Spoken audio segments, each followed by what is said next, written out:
నంద్యాలలో యూరియా ఎరువులు అధిక ధరలకు అమ్ముతున్నారనే వార్తలు వస్తున్నాయి. రైతులు యూరియా కోసం వెతుకుతున్నప్పటికీ చాలా చోట్ల అది దొరకకపోవడంతో ప్రైవేట్ డీలర్ల వద్ద అధిక ధరలకు కొనుగోలు చేయాల్సి వస్తోందని తెలుస్తోంది.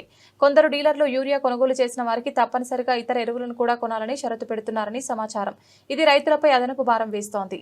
యూరియా ఎరువులు అధిక ధరకు విక్రయిస్తున్నారని రైతులు ఇబ్బంది పడుతున్నారని నివేదికలు ఉన్నాయి. అవసరానికి తగ్గట్లుగా దొరక్కపోవడం, రైతులు యూరియా కోసం వెతుకుతున్నప్పటికీ చాలా ప్రాంతాల్లో అది దొరక్కపోవడం సమస్యగా మారింది. కొందరు డీలర్లు యూరియా కొరతను సృష్టించి అధిక ధరలకు విక్రయిస్తున్నారని తెలుస్తోంది. కొన్ని సందర్భాల్లో యూరియా అమ్మే డీలర్లు తప్పనిసరిగా ఇతర ఎరువులను కూడా కొనాలని షరతు పెడుతున్నారని సమాచారం. దీనివల్ల రైతులపై ఆర్థిక భారం పెరుగుతోంది. అయితే రాజకీయ నాయకులు పలుకుబడితో యూరియాని విలువ చేస్తున్నారు. అదేవిధంగా రాజకీయ అండదండలు ఉన్న రైతులు కూడా యూరియాను ఇంటిలోకి చేసుకుంటున్నారు.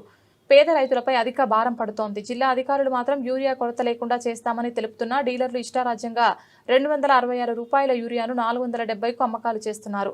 రాజకీయ నాయకులు పలుకుబడి రైతులు బాగుపడుతున్నారు. నిజమైన రైతుకు అధిక ధరతో కొనుగోలు చేయాల్సిన పరిస్థితి నెలకొంది.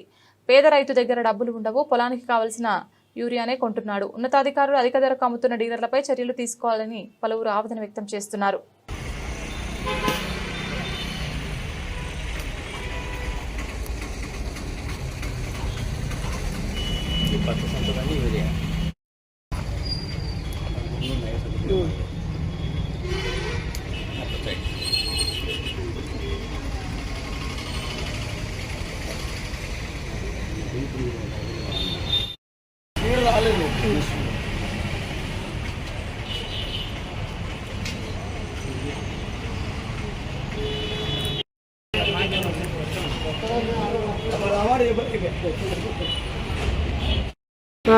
దొరుకుతుంది బాగానే మీరే దొరకడం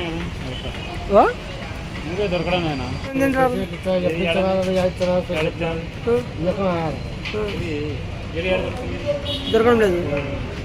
ఎంత రేట్ చెప్తారు? తక్కువ ఇక్కడ ఎక్కువ.